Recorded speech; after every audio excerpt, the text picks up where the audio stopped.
Assalamualaikum warahmatullahi wabarakatuh. Waalaikumsalam warahmatullahi Waalaikumsalam wabarakatuh. warahmatullahi wabarakatuh. Apa kabar anak-anak semuanya? Alhamdulillah baik, Pak.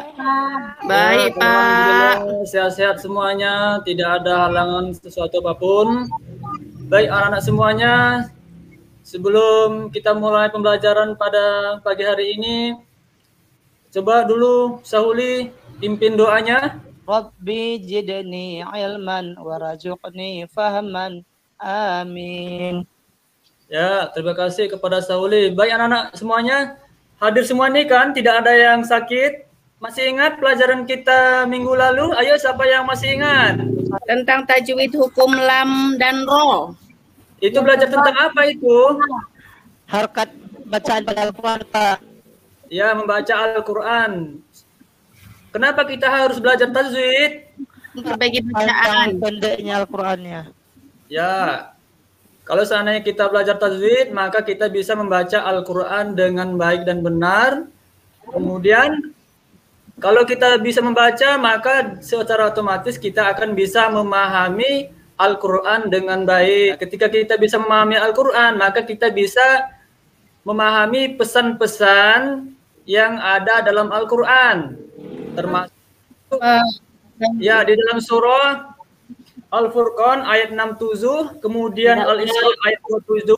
Ada yang tahu nggak apa yang tersirat dalam pesan ayat itu tersebut? Ada yang tahu nggak pesannya dalam surah Al-Furqan ayat 63, kemudian Al-Isra ayat 27? Ada yang tahu nggak pesannya?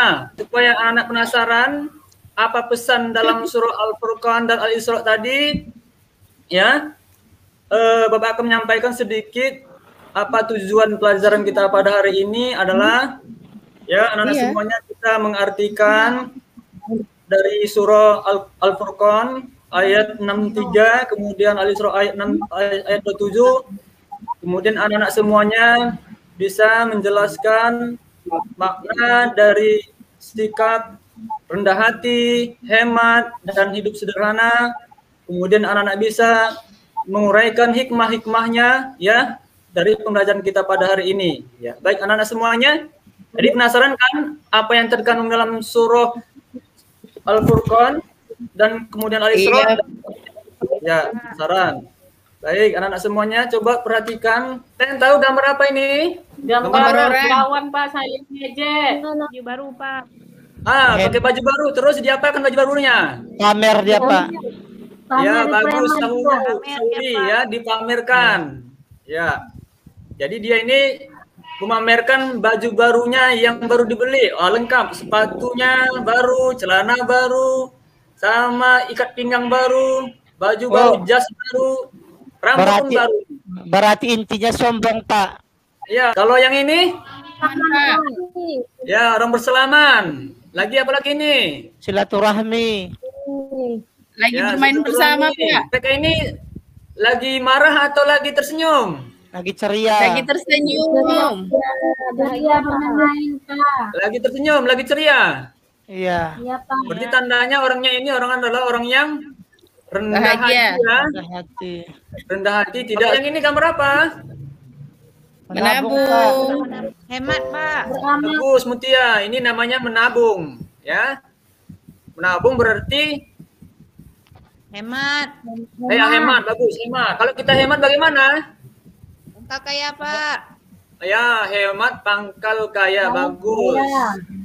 Baik, coba dulu Sahuli baca dulu Furqan ayat 63. Coba dibaca Sahuli. Bismillahirrahmanirrahim. Wa ibadur rahmanil ladzina yamshuna 'alal ardh. Coba ada yang bisa mengartikan? Adapun hamba-hamba Tuhan yang Maha Pengasih itu adalah orang-orang yang berjalan di bumi dengan rendah hati. Itu adalah dalil tentang rendah hati. Ada yang tahu apa itu rendah hati, anak-anak semuanya? Tahu, Pak. Ya, coba dulu. Bahtiar, apa itu rendah hati, Bahtiar? Rendah hati itu, Pak, ramah, Pak. Ya, ramah, bagus. Ada lagi? Baik, sopan, santun. Ya, baik, sopan, santun, tidak sombong. Iya, Pak. Ya. Sauli baca Sauli. Ya, Pak. bentuk-bentuk tawadu antara lain. A. Sikap tawadu merupakan lawan dari kata takabur atau sombong. Berarti tawadu tidak menganggap dirinya lebih dari orang lain dan meremehkan mereka. Nah, itu pengertian daripada sifat rendah hati. Atau disebut dengan tawadu. Tawadu itu tidak mau meremehkan orang lain, tidak memandang rendah orang lain. Ya. Kemudian orang yang tawadu itu akan mendapatkan kasih sayang dari Allah Subhanahu wa taala. Walaupun dia orangnya pintar, tapi seperti dia tidak pintar. Kenapa? Karena dia tidak mau menonjolkan dirinya merasa lebih dari orang lain. Itu namanya sifat tawadu. Padi yang makin berisi makin merunduk. Ya, bagus. Seperti padi semakin berisi dia semakin merunduk. Ya, apa artinya itu, Sauli? Artinya Pak, semakin banyak ilmu yang kita miliki, maka kita semakin sedikit berbicara atau tidak mau merendahkan orang lain, Pak. Contoh orang yang berlaku rendah hati. 1. Mengucapkan salam. 2. Menyapa orang lain dengan sopan. 3. Memberi senyuman pada orang lain. Apa itu hemat, Sauli? Boros, Pak.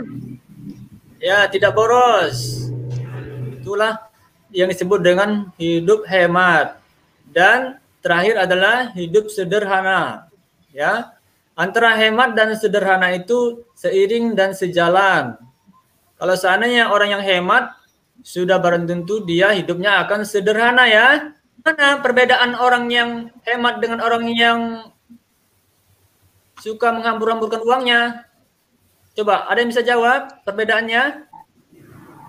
Kalau orang yang suka menghambur-hamburkan uangnya, Pak, sama dengan boros. Tidak hidupnya hemat, dia walaupun dia memiliki uang yang banyak, namun dia menggunakan uang tersebut sesuai dengan kebutuhan dia. Baik, bagus. Sudah kita bahas tentang pengertian rendah hati, hemat, dan hidup sederhana. Kemudian kamu sudah memberikan contohnya. Baik, ada yang mau bertanya anak-anak semuanya tentang materi hari ini? Suli. Pak, tadi kan kita belajar tentang hemat. Hemat ini artinya kan kita menggunakan sesuatu itu sesuai dengan kebutuhan kan, Pak? Ya. Bagaimana kalau gini misalnya, Pak? Misalkan kita jajan kita biasanya kan 5.000 kan? Jadi setelah kita mengetahui belajar tentang hemat itu, kita buatlah uang jajan kita tadi menjadi 2.000 misalnya, sehingga kita dengan uang yang 2.000 tadi kita kekurangan. Apa itu disebut dengan hemat, Pak? Bagus pertanyaannya. Jadi setiap hari dikasih 5.000 karena mengingat hemat, maka dia menabungkan duitnya 3.000. Nah, ada yang mau menjawab? Saya, Pak, boleh? Ya jawab. Kalau menurut saya Sahuli itu bukan hemat, karena tadi kan kita udah tahu kalau hemat itu mempergunakan uang atau sesuatu itu sesuai dengan kebutuhan. Artinya kalau misalnya kita memang harus menghabiskan 3.000, kita jajan biasanya tadi kan 5.000. Tetapi setelah kalau kita tahu hemat itu dipakainya 2.000 akhirnya memudaratkan, itu juga kan nggak bagus. Jadi kita misalnya mengendalikan uang itu yang tidak memudaratkan, artinya 2.000 kita simpan atau 1.000, yaitu 2 untuk beli makanan, 2.000 lagi untuk beli air. Jadi ada sisanya. Tapi kalau misalnya kita 5.000 itu memang banyak sampai banyak, itu kita beli yang nggak bermanfaat, nah itu baru mungkin sudah namanya boros. Tapi kalau menurut kami ya kalau memudaratkan itu tidak hemat lagi. Bagus jawaban Daswati. Tepuk tangan dulu untuk Daswati. Ada lagi pertanyaan? Saya, Pak. Ya, silakan. Nah, misalnya kita kan punya jajan 5.000 ya. Biasanya kita tabung 1.000 gitu ya. Tiba-tiba ada kawan kita yang nggak punya jajan gitu. Terus kita kasih yang 1.000. Nah, dan itu sering terjadi gitu, Pak. Sering ya. Apa itu termasuk boros juga?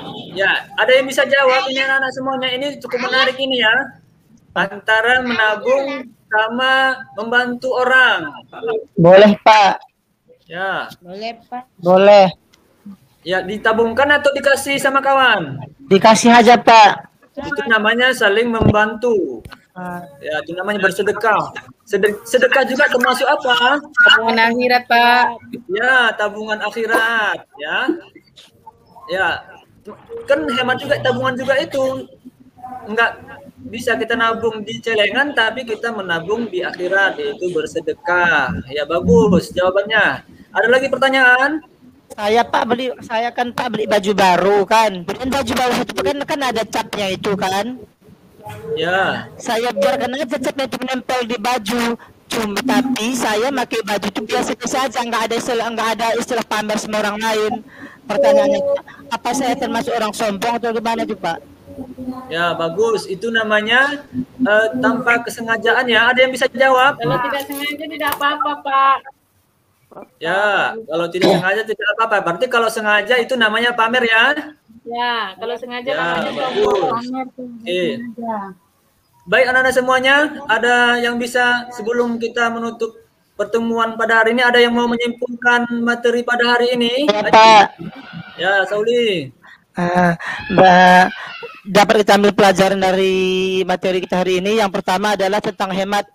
Hemat adalah perbuatan yang mesti kita lakukan dalam kehidupan sehari-hari. Jadi kita tidak boleh menghambur-hamburkan sesuatu yang berlebihan. Kemudian yang kedua, kita tidak boleh bersifat sombong, karena sifat sombong itu adalah termasuk dari perbuatan setan, dan Allah tidak menyukai orang-orang yang sombong. Pelajaran kita hari ini, Pak, ialah tentang hemat. Hemat itu sesuai dengan kebutuhan kita, tidak berfoya-foya, menggunakan sesuatu barang itu seperlunya. Jangan sombong. Itu, Pak. Ya, bagus. Ya, itu tadi ya kesimpulan kita pada hari ini, bahwasanya sikap rendah hati, hemat, dan hidup sederhana itu adalah perbuatan yang sangat terpuji dan manfaatnya bagi kita semuanya. Ya, anak-anak semuanya ya. Alhamdulillah kita sudah menyimpulkan, baik hari ini Bapak sudah membagikan LKPD kepada anak-anak semuanya, itu dikerjakan ya. Ada 3 poin yang anak-anak kerjakan. Yang pertama itu adalah anak-anak rumuskan pengertian rendah hati, anak-anak jelaskan semuanya di situ di LKPD, kemudian contohnya apa, cari contohnya itu 5 ya, 5 contoh ya. Kemudian ada lembaran soal. Ya, soal ini juga anak-anak kerjakan. Ya, siap anak-anak? Siapa? Siap, baik. Alhamdulillah pada hari ini kita sudah belajar, kita sudah menyimpulkan pelajaran kita hari ini. Kita sudah evaluasi, kita sudah mengerjakan soal. Seperti yang anak-anak lihat tadi di gambar, itu ada orang yang sombong memamerkan baju barunya, itu tidak boleh, itu namanya perbuatan sombong. Dari pembelajaran ini, mari anak-anak semuanya kita hidup hemat, rendah hati, tidak sombong, kemudian kita hidup sederhana. Untuk mengakhiri pertemuan ini, coba dulu Sauli pimpin doa untuk. Bismillahirrahmanirrahim. Bismillahi tawakkalna 'alallahi la haula wala quwwata illa billah. Amin. Bapak akhiri dengan ucapan Assalamualaikum warahmatullahi wabarakatuh.